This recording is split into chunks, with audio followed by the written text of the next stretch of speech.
यही वो शख्सियत थे जिन्होंने बहन कुमारी मायावती जी की इज्जत ढीलो। वो आज होते तो मुख्यमंत्री होते।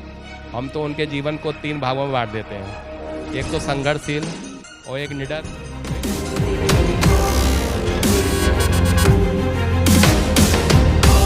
आज 10 फरवरी है और यहाँ पर आप देख सकते हो हमारे फरुखाबाद के बहुत ही बड़े नेता रहे स्वर्गीय ब्रह्मदत्त द्विवेदी जी की आज पुण्यतिथि है। सबसे पहले हम स्वर्गीय ब्रह्मदत्त द्विवेदी जी को सर झुकाकर नमन करना चाहेंगे और हम आपको ये बताना चाहेंगे कि स्वर्गीय ब्रह्मदत्त द्विवेदी जी हमारे फरुखाबाद के वो शख्सियत थे, जब भी राजनीति में नेताओं की अगर बात होगी तो स्वर्गीय ब्रह्मदत्त द्विवेदी जी का जरूर नाम आएगा। सबसे पहले हम स्वर्गीय ब्रह्मदत्त द्विवेदी जी को नमन करेंगे।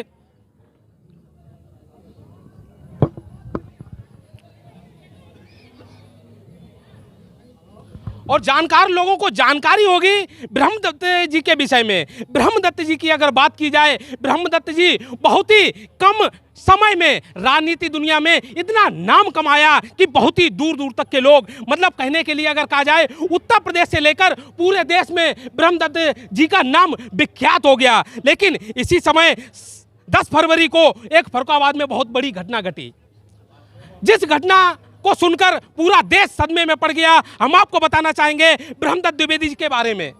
ब्रह्मदत्त द्विवेदी जी हमारे फरुखाबाद के बहुत बड़े नेता थे और बीजेपी के बहुत ही कद्दावर नेता थे और कम उम्र में स्वर्गीय ब्रह्मदत्त द्विवेदी जी ने बहुत बड़ा मुकाम हासिल कर लिया था। और स्वर्गीय ब्रह्मदत्त द्विवेदी जी की अगर बात की जाए तो स्वर्गीय ब्रह्मदत्त द्विवेदी जी एक वकील भी थे और बहुत बड़े कवि भी थे और कम उम्र में बहुत बड़ा मुकाम हासिल किया। इमरजेंसी का दौर था और कोई भी पार्टी इतनी मजबूत नहीं थी कि वो अपनी बहुमत सिद्ध कर सके। उसी समय ब्रह्मदत्त द्विवेदी जी ने भाजपा और बसपा से गठबंधन करके यहाँ पर जो है उत्तर प्रदेश में सरकार बनाने की कवायद में थे। और उसी समय हम आपको बताना चाहेंगे बहुत लोग ऐसे थे जो ब्रह्मदत्त जी की काबिलियत से जो है जलन हो रही थी और ब्रह्मदत्त जी के साथ एक बहुत बड़ा षड्यंत्र रचा गया। और कहने के लिए अगर कहा जाए तो ब्रह्मदत्त द्विवेदी जी की जो है राजनीति नहीं, बिल्कुल जीवन ही खत्म हो गया।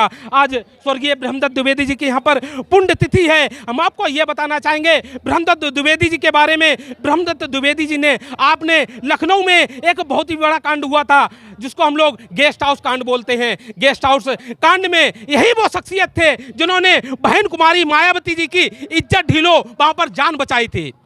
आज मैं आपको यह बताना चाहूंगा बहन कुमारी मायावती जी की जो गेस्ट हाउस कांड हुआ था, ब्रह्मदत्त द्विवेदी जी ने बहन कुमारी मायावती जी को वहां से सुरक्षित निकाला था।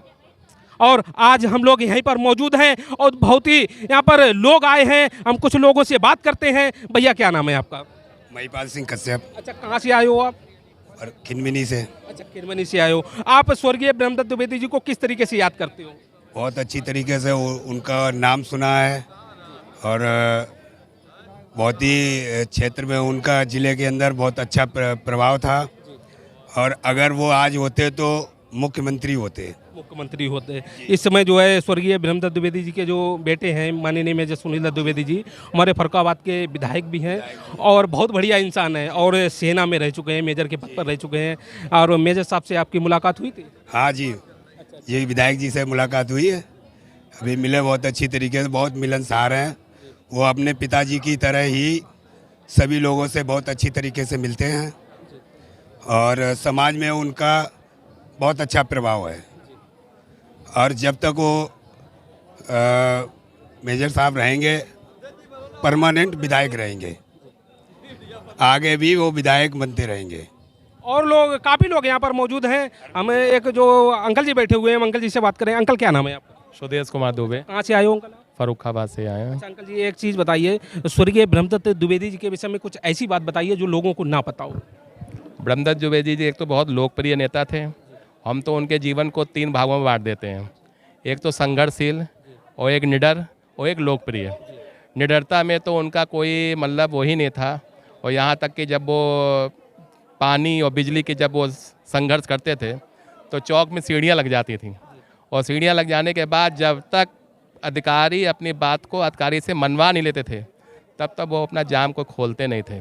और उनका स्वभाव, उनका व्यक्तित्व हमें तो पूरा साइड पूर्वांचल में जब गया था, जो नहीं कहते हैं कि घर में जो आदमी उतना मजबूत नहीं होता है जितना बाहर मजबूत होता है, जब मैं पूर्वांचल गया था तो देखा उनकी मूर्तियाँ खेतों में लगी। हमने उनसे पूछा कि ब्रह्मदत्त जी की मूर्ति यहाँ करे भाई साहब, हम तो लोग इनको बहुत पूछते हैं।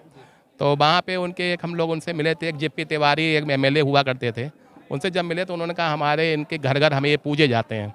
तो आज मैं उनका नमन करता हूँ, याद करता हूँ कि वो कम से कम अगर यहाँ पे होते तो फर्रुखाबाद की तस्वीर ही और होती।